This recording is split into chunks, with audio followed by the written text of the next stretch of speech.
Indian classical music, it is also developed on scientific basis. So Indian classical music has what we all know as ragas, right? Right. Each raga has a set of notes, pre-selected notes, Mhm. and then there is creativity or exploration that happens between those notes. So Mhm. you use those pre-selected notes and then just allow your creativity go, but within those boundaries. Correct. And every raga has some kind of a benefit, some kind of a effect on our emotions or the state of our mind. So this part of it was studied by people who developed ragas in ancient ages. They Mhm. saw the benefits of what notes trigger what. Mhm. There is also a samay associated with each raga.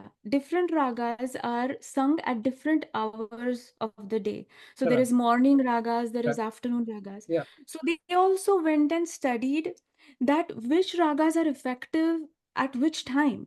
So that much of the detail it has. Like, okay, Right. so right. I So mean, in it's amazing that at that time of the age and time, Indian musical system had people who thought about all these things that we yeah, now sitting and talking about. Actually, there are in North Indian music, which is the Hindustani, also have morning ragas the same way South Indian ragas are only meant to be performed at certain time of the day, and then it's all very scientific, and then yeah.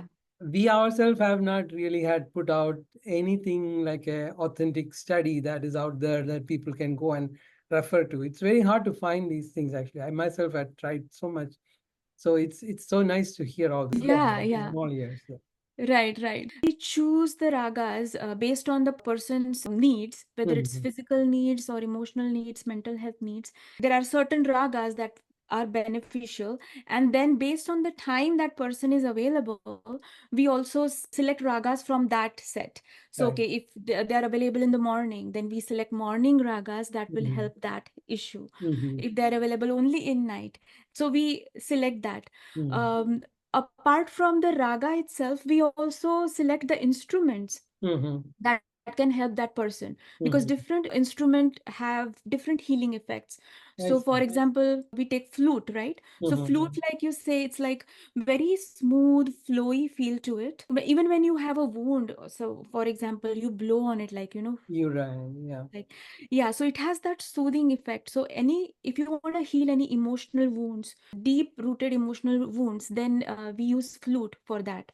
If somebody's stuck in their life, then we use santur a lot in that, because santur has a effect of like that water element, like if you Mhm. hear santur, it's like almost Right. like hearing sounds of water. Mhm. So it has that flow. So anytime we want to bring people out of stuck feelings, we use santur. Sitar is very energizing. It is like it's never possible to, be dull while listening to sitar. It has very energizing effect. So if somebody Mhm. is very lethargic, then we use sitar. One of the instruments that is very effective for deep-rooted wounds or healing uh, uh, suppressed emotions, the past traumas that people are afraid to look at and like go Mhm. there. We use Mhm. sarangi Mhm. for that, for those kind of cases, because sarangi is very close to human voice, so it has an ability to deeply connect. So based on that, then again there is also rhythmic instruments. So there is tabla and like mridangam and Yeah. pakhwaj. So Mhm. those instruments, we use those a lot in autistic kids, like kids on autistic spectrum, or Mhm. even in senior citizens, like Yeah. rhythmic instruments. It's very detailed study of all of these with different instruments, different ragas, the time of the day, and based on that, it's given to the clients as something to listen to on a daily basis.